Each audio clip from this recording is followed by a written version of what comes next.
2019 पासून आम्ही सतत आपला गडकरी साहेबांना मागणी केली की हा बाबा राष्ट्रीय महामार्ग घोषित करा, त्याला चारपदरी करा. त्यांनी आमच्या मागणीच्या गांभीर्याने दखल घेऊन त्याला राष्ट्रीय महामार्ग घोषित केला. ही आनंदाची बाब आहे. मग राज्य शासन आणि केंद्र शासनाकडे तो डायव्हर्ट करायचा होता रोड, त्याला काही आपला वेळ लागला. मधातल्या काळात आम्ही एनओसी घेऊन म्हणजे केंद्र शासनाकडून नॅशनल हायवेकडून एनओसी घेऊन त्याचे काम राज्य शासनाच्या निधीतून केला. त्यानंतर तो आपला केंद्र शासनाकडे गेला. केंद्र शासनाच्या काही त्यांचे ज्या बी त्रुटी असतील त्याची पूर्तता करून त्यांनी टेंडर काढला.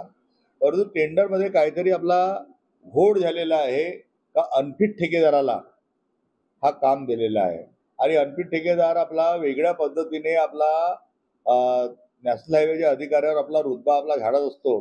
त्याची जर आपण माहिती घेतली तर आपल्याला कळेल का तो ठेकेदार कसा अनफिट आहे. हे सर्व कळेल. त्याची आम्ही चौकशी लावणार आहोत. त्याच्या पत्र आम्ही नॅशनल हायवेला आणि स्टेट गव्हर्नमेंट देणार आहोत.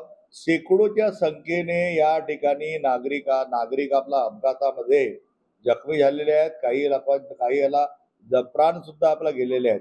वारंवार ही मागणी आम्ही सांगितली. पुष्कळच्या लोकांनी या रोडावरून जाणे बंद केले आहेत. दिवसभरात हजारोच्या संख्येने नागरिक आम्हाला शिव्या देत असतात आणि त्यांच्या शिव्याचा आम्हाला सामना करतात. त्याच्या वाजबी आहेत त्याला काय जनप्रतिनिधी आम्ही आपली जबाबदारी झटकणार नाही. तो केंद्राचा रोड असो, राज्याचा असो, जो बी असेल, परंतु तो जनप्रतिनिधी आमची जबाबदारी आहे. आता आम्ही 8-10 दिवसाच्या पहिले गडकरी साहेब कर्डीला आले होते. त्या ठिकाणी सुद्धा आम्ही त्यांना सांगितलं, पत्रव्यवहार केला. पालकमंत्री आले होते. पालकमंत्र्यांना जेव्हापासून ते नवीन पालकमंत्री बनले आहेत पंकज भोयर साहेब, त्यांना त्यावेळेस आम्ही सांगत आहोत. त्यांच्या नॅशनल हायवेच्या अधिकाऱ्याबरोबर पाठपुरावा करत आहोत. परंतु त्यांना सर्वांना हा ठेकेदार भारी पडत आहे. तर हा कुठे ना कुठे पाणी मुरत आहे.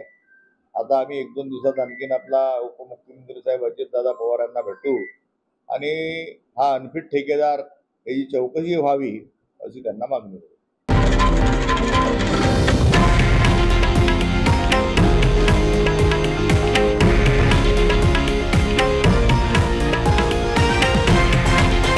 हे आहे देशातील नंबर 1 न्यूज नेटवर्क आणि आपण पाहत आहात TV9 मराठी, एकमेव.